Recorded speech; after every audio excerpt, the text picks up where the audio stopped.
These homeowners have all done a lot of work on their houses. Will their efforts improve their bottom line? Going from 1 bathroom to 2 bathrooms, how big of a deal is that? Or will they scare buyers away? By the look on your face, you don't like the paint. Find out what the experts think next on My House is Worth What? Anytime you do any significant remodeling, you run the risk of over-improving your home, putting more money into it than you can hope to get out of it. Ready to go for a walk? That's the concern facing Portland, Oregon residents Jamie and Alan. Alan and Jamie spent as much renovating their house as they did to buy it. So before they pour even more money into their house, we're going to bring in a real estate expert to find out if that investment will pay off. A contractor is also stopping by to help them decide if finishing off the basement will pay off or whether they should stop while they're ahead.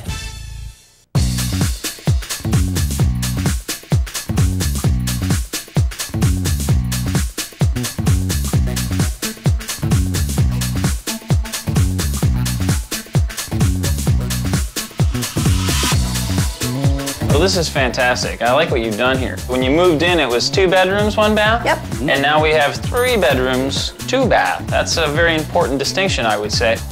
The house needed all the basics, like new plumbing and electric, and a new roof. But Jamie and Alan's biggest projects have been their attic conversion, which netted them an additional 600 square feet of living space, and their complete kitchen remodel. Was there anything the 2 of you fought about? Everything. You bought this house for how much? $160,000. And you put how much into it? About $150,000. And so before you put even more into it, you're just making sure that you're going to get it back. Yes. We have an unfinished basement right now, and it's just concrete floors, concrete walls, and I think we want to try to put a family room down there, you know, utility room, another bathroom will be down there. Hopefully we'll be able to find out if what we would put into the basement would be a valuable return on our investment. Yes. Tyra, what's your impression of the kitchen? I think it looks great. Question to you is, at $45,000 for this entire kitchen, we're gonna get that back, aren't we? No. Well, what do you, no. Really? Sorry, no. Everybody loves the kitchen, I thought. Everyone loves kitchens and bathrooms, but you can have the same effect for a lot less. So Tyra, take a look at this bathroom here. Light, nice, clean? Very nice. They did it all themselves, so they saved a buck that way. It's great, and it helps for the guest bedroom right across the hall. Going from 1 bathroom to 2 bathrooms, how big of a deal is that? A big deal. So they did all this work themselves, the molding, the drywalling, saved some money that way. And the interesting thing is you've just stepped into what was the master bedroom. This is great. Is this a big deal? A dining room and this age of a house, non-existent. So this is great that you can have this, you can have a separate eating area. It helps, it's a big plus. Since the former master bedroom is now a dining room, Alan and Jamie put a new master upstairs when they converted the attic to livable space. So Tyra, the master bedroom. It's very nice. We have great light. We have 3 windows here. It is intimate and it's cozy. And also we have the great built-ins and actually a walk-in closet, which isn't something that you'd usually get in this era of a home. But it doesn't have its own bathroom. You have to share it with a guest, so that's a negative. Chris, the contractor, thinks the gabled dormers Alan and Jamie added as part of the attic conversion help the home's curb appeal, but don't help when it comes to living space. Well, think about furniture placement. Where would you put furniture in? I hope you have a little bed you could put right here, because otherwise I don't know, and it looks like they've just turned this into a sitting space rather than actually livable, real space. What do you think from a resale perspective? Is this sitting space valuable to the house?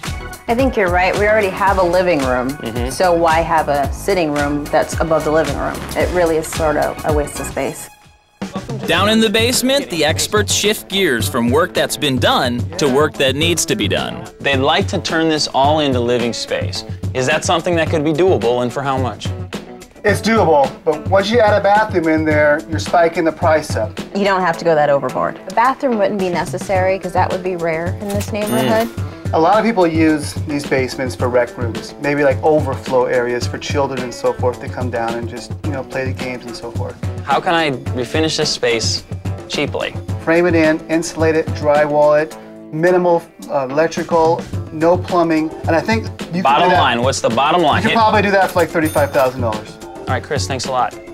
Now that we've had a chance to look around, It's time for Tyra to add it all up and for Jamie and Alan to hang tight. The number is just ahead. Can you give me a range? Give me a hint?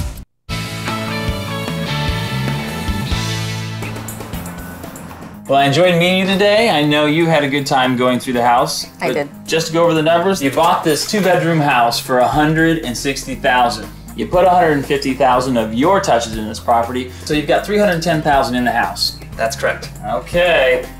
Well, what did you think about it? I think you did a great job. You doubled the size. You also are in a great location. Anyone coming down the street will look and do a double take at this place. It looks fabulous. Very sweet. There are some cons, of course.